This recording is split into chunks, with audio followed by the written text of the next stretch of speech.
So welcome viewers to the series. My name is Tony Sjodin and I'm a member of the class of 2023 at Middlebury College.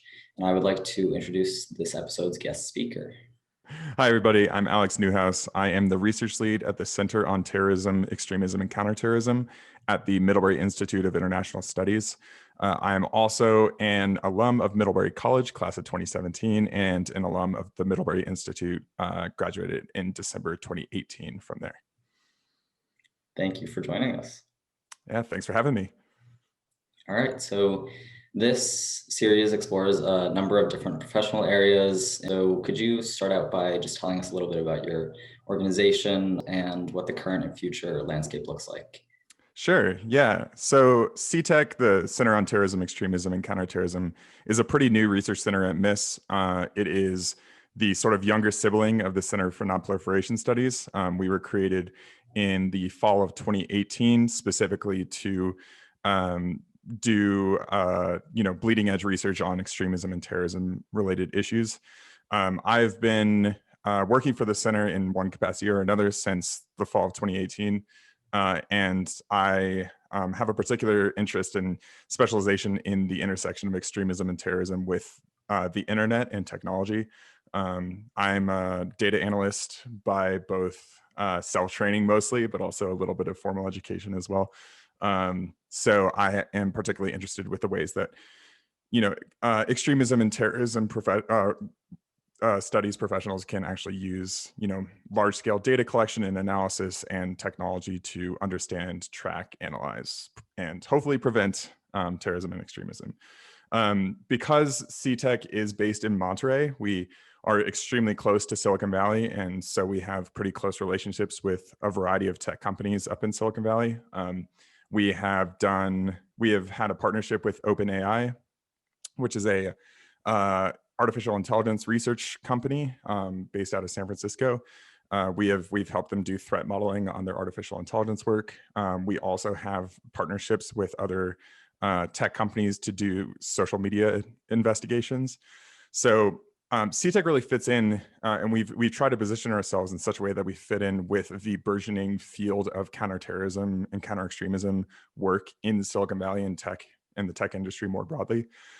What a lot of people in the public haven't realized yet is that companies like Google and Facebook have dedicated counterterrorism and counter-extremism teams. Facebook, Twitter, Google, YouTube, et cetera, all of these mainstream platforms now are hotbeds of extremist and terrorist activity, whether that's explicit or implicit. And so because they have become so vital in the organization and development of extremism and terrorism, those companies need help. They need people who understand how to speak to the technology side and also how to help them track and manage the extremist activity on their platforms. So in that way, I think CTEC really fits in this sort of hybrid role of being able to both talk to tech and talk to data analysis and computer science and that sort of thing, but also we bring to bear the full expertise of Middlebury more broadly, especially in the policy realm and the foreign language international relations realm as well. So could you describe a little bit of like what it is that you track online and how you do that? Yeah, so we track basically everything in the broad subject areas of terrorism and extremism on the internet. What that would include is things like, Islamist, radical jihadist terrorism, things like, especially these days, we do a lot of work on the far right, both in the United States, but also worldwide. I have a particular specialization in far right extremism as well. So most of the work we do these days is dedicated to understanding the far right and the various strains within that. So for example, we track white supremacists, we track radical anti-state, right-wing extremists like the Boogaloo movement. We track conspiracy theories like QAnon. So all of the different sort of, ideologies and belief systems that are sort of included in the huge umbrella of far right extremism, we track those, and we use a variety of different tools to do that. I'm sure we'll talk about that more later on in this conversation, but we do everything from tracking these groups on mainstream platforms like Twitter, like I mentioned before, and then we also train our graduate students who work with us to actually do dark web investigations as well. All right. So you started to touch on this already, but why is this work so important right now, and how is it used by different entities around the world? Yeah, I mean, it's I feel like, you look at the news any day of the week and you see why this work is so important at the moment. But to put it more specifically, the internet has become a sort of force multiplier in the development of extremism.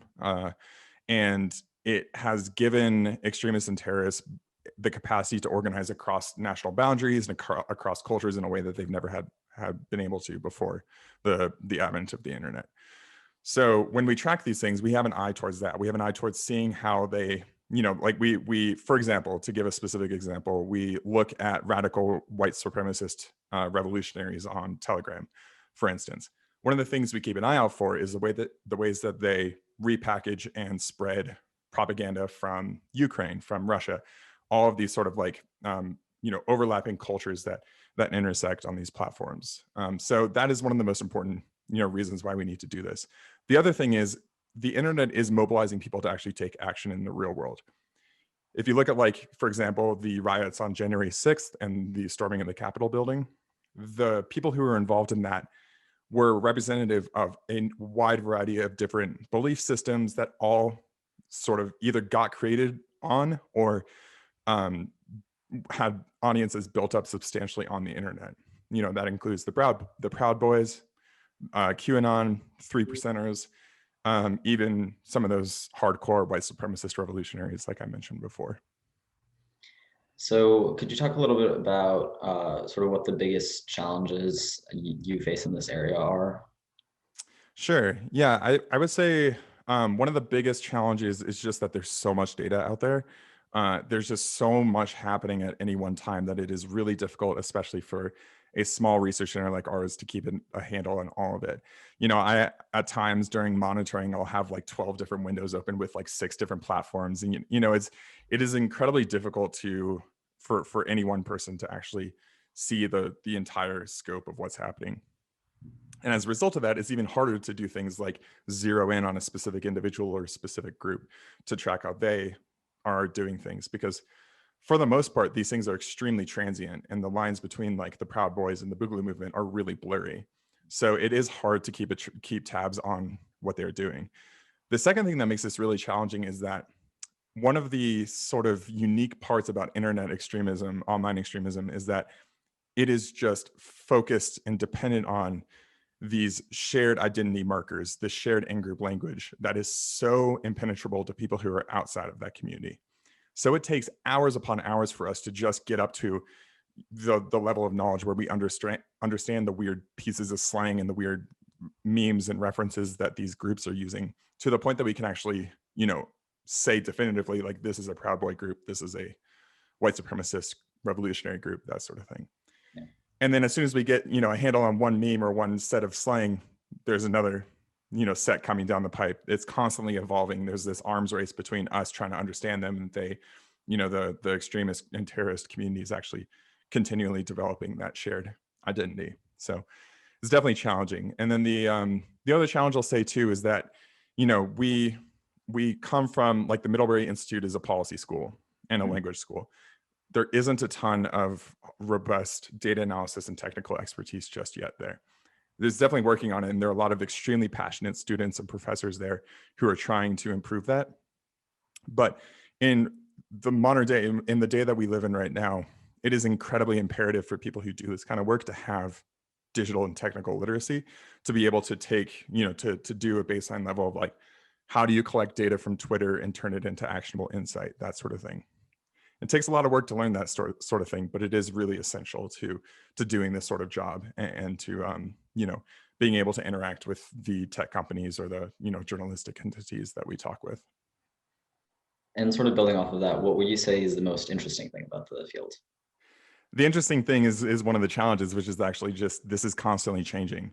It is really a fascinating challenge to have to keep up with how language is evolving and how extremists and terrorists are using language for a variety of different means, or a variety of different goals.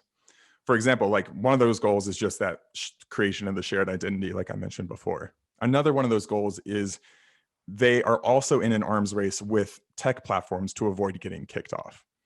So extremist groups like the Proud Boys, for instance, or various other, like QAnon especially does this a lot, is they'll actually purposefully generate sort of orthographic weirdness and unique spellings, unique slang, and that sort of thing, specifically to get around content moderators and to avoid the attention of the platform.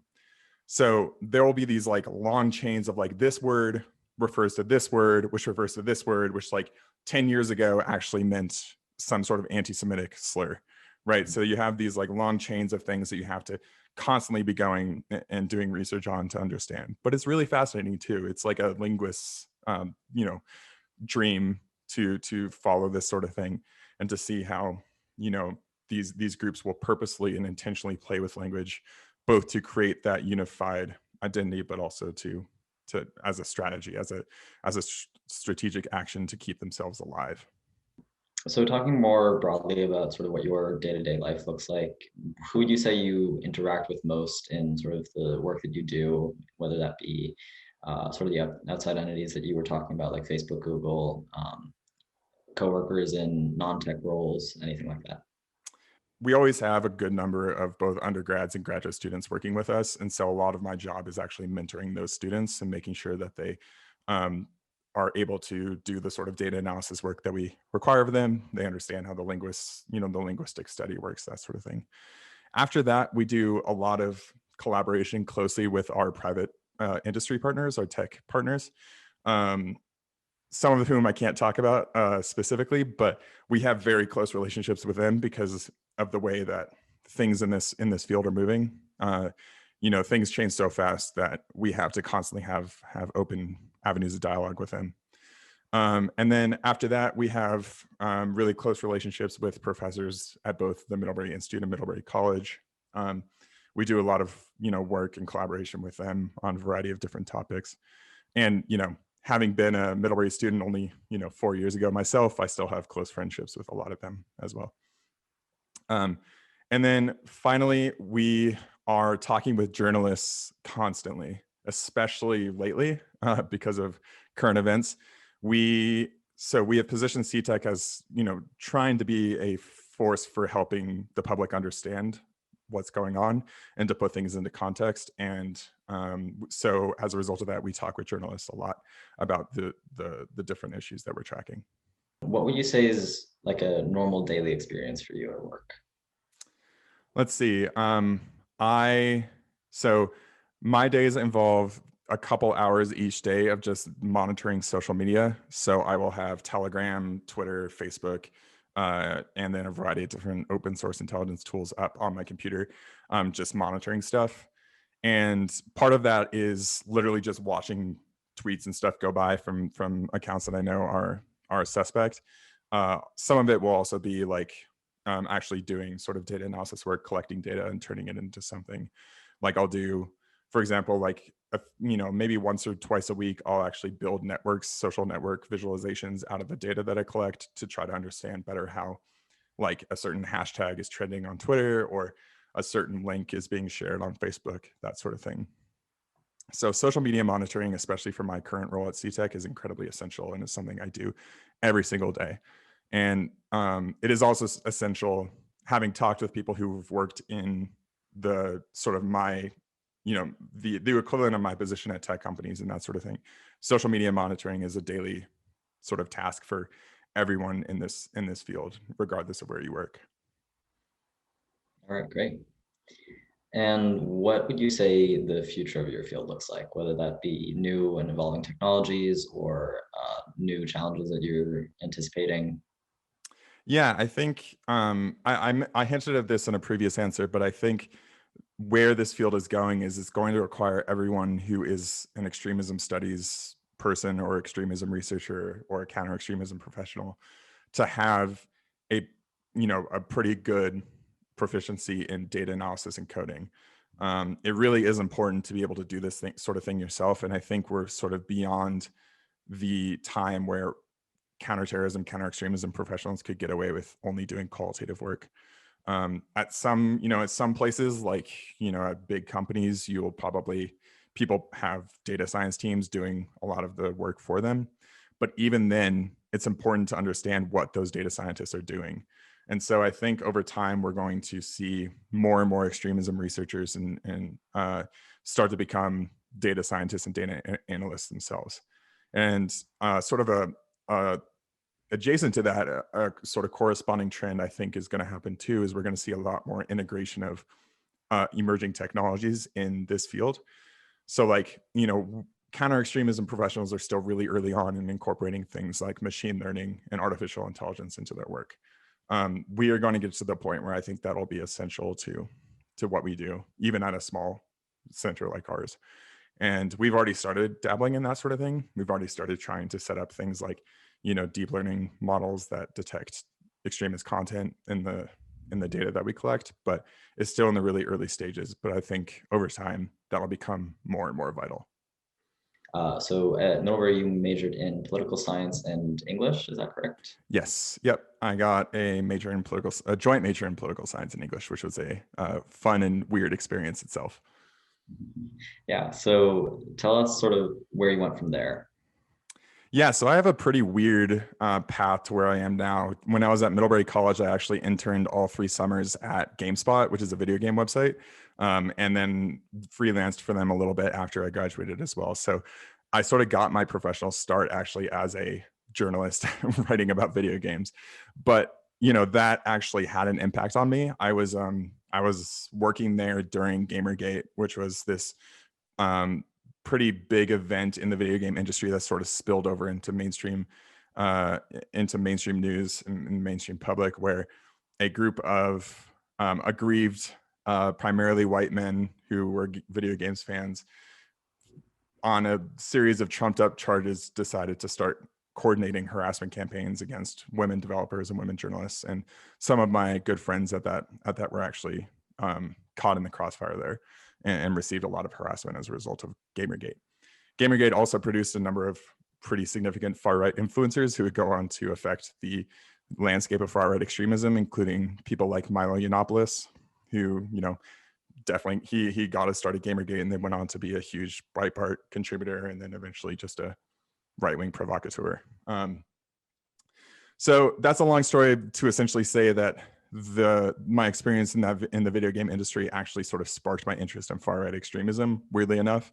And so after I graduated from Middlebury, I knew that I also wanted to learn more about the tech industry as well. And so with my interest in political science, interest in tech, and then this burgeoning interest in like extremism and terrorism, I first interned at Uber on their physical security team and did work on their crisis management team, which essentially was helping them manage their response to disasters, including disasters like terrorism and extremism. So I was there and helping their response to, for example, the Las Vegas shooting in the fall of 2017. After that, I started at MIIS, where I focused primarily on learning more about far-right extremism. And with that interest in tech and desire to work in tech, I also started teaching myself how to code. I spent my entire time at MIIS trying to, you know, use those and develop those data analysis skills wherever I could. During that summer, between my 2 semesters at MIIS, I worked at PlayStation on their global fraud management team. So I did a little bit of a stint in financial crimes. And then after that, so my fall semester at MIIS, I had the opportunity to start working with Jason Blazakis, who was just hired that semester to actually start CTEC. And I talked to them, and we were just chatting about like, you know, places that we could go and projects that we could do. And I suggested a project that ended up becoming one of our big projects with a private company that we can't talk about. But it was that was sort of a right place, right time thing. But I had really deliberately attempted to, you know, focus all of my attention on technology, data analysis, and how those things interact with terrorism and extremism. After that, after I graduated at MIIS, I spent a year working at PlayStation again on their data governance team, which was specializing in privacy, like data privacy. I was also contracting for CTEC at the time too, so I was still working on CTEC projects, but my full-time job was doing data privacy stuff, which is actually it was like a really excellent experience. And I recommend everyone, especially if you're interested in tech, read up on privacy, because privacy law is really fascinating. And there's there are some interesting trade-offs between like enforcing privacy at the social media level and also doing counter-extremism and counterterrorism work. Because if you have to protect people's privacy and you can't give people, if you can't give external researchers data, you're going to lose some insight into how extremists are using your platform. And then after that, finally, I came back full-time at CTEC. So I've been here about a year full-time. So overall, it's a super weird and sort of, winding path, but the guiding light through it was this interest in the intersection of tech and security. And I was deliberately trying to build my skills in that way. All right, great. So what would you say was sort of most important to you in getting your first job, and sort of what led you to your first job at CTEC eventually? So the most important part about the most important thing I had going for me when I started working for CTEC originally was that interest in data analysis.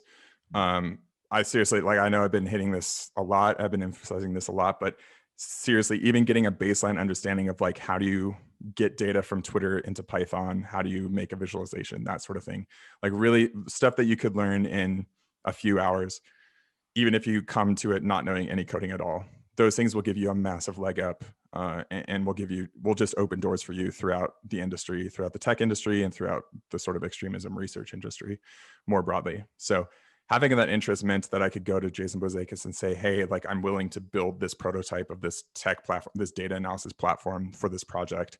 Would you be interested in me doing that? And he said yes. And then I was able to, do that and sort of keep involved with CTEC as it grew. I'll also say that going back even further before CTEC existed, I got the job at Uber and the job at PlayStation because I had such a focus on writing. So during undergrad especially, so I was able to, I had a pretty decent portfolio of like political science writing and policy writing that I was able to show the potential, my potential managers at Uber and PlayStation, and say, hey, this is how I communicate. I feel like I'm decent at breaking down complex issues and communicating them to the wider public.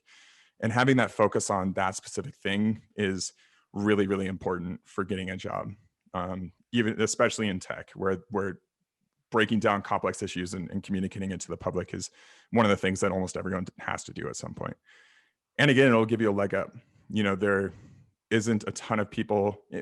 One of Middlebury's greatest strengths is teaching their students how to do that, how to do that exactly. And if you're coming out of Middlebury, if you're coming out of a school, similar to Middlebury, it is totally worthwhile to play that up to potential managers and say, hey, like I come from Middlebury and my entire, education was based on this, incredible focus on written communication and verbal communication. So I have that skill set that is necessary at every tech job. You've already touched a little bit on this from your education, but what would you say the role of advanced degrees are in your field? How necessary are they? How common are they? And what's the advantage or disadvantage to pursuing that? Yeah, I mean, I think extremism studies and sort of the intersection of it and technology is a pretty niche field, and there aren't a ton of people. It's also extremely specialized. So the role of, my getting a MA in non-proliferation and terrorism studies was to give me that additional specialized knowledge. I've said before that like Middlebury and MIIS work together really nicely because Middlebury gives you this breadth of knowledge, this like foundation and communication and like policy knowledge if you take political science, that really helps you launch off into what MIIS teaches you, which is it gives you that really that incredible depth of knowledge. You can take extremely specialized classes at MIIS on things like far-right terrorism or terrorism financing or network analysis, all these sorts of extremely specialized classes that give you that additional expertise necessary to go into the workforce. I don't like, it's not 100% essential. You can teach yourself a lot of that stuff, especially if you know you know, like if you're an undergrad at Middlebury and you know that you want to do terrorism and extremism work, you can do a lot of specialization there already. But the opportunities that MIIS presented me to specialize, and also beyond that, to work with professors outside of class on those specialized areas of knowledge were unique to my education.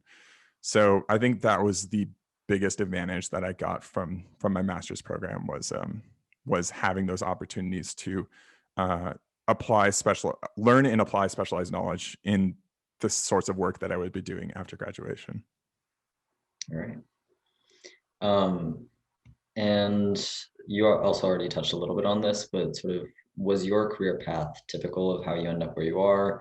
What would you say is a typical or atypical way to get to working within terrorism studies and technology? I think getting a master's in something like security studies or terrorism studies is pretty typical. The things I would say are not typical are, like, I didn't have a think tank internship. I didn't work in government. I didn't work, in law enforcement adjacent stuff. Like I said, I worked in video game journalism, and then at Uber in something that's adjacent to but not equivalent to terrorism studies. So it was definitely weird, but I think that weirdness gave me the knowledge of the tech industry that became a huge advantage in my work at CTEC, because I was able to better talk with tech representatives and make those connections that ended up becoming partnerships. I'll say that there's a lot of new extremism employees or new extremism researchers who are coming into the field are coming from more hard sciences. There's a growing number of people coming from pure data science masters. I myself I'm getting a data science master's right now, just to have that additional sort of formal education there. There's a lot of that too. And I'll say I think the field is stronger for it. The traditional path of going from political science in undergrad to security studies and masters with, internships along the way at the Brookings Institute or, whatever other think tank are really, like, that's a great path. And I think it's a solid path, and you'll have plenty of opportunities if you go that path. But if you are, or, someone who's in the hard sciences who wants to do this, like, there are tons of opportunities for you as well.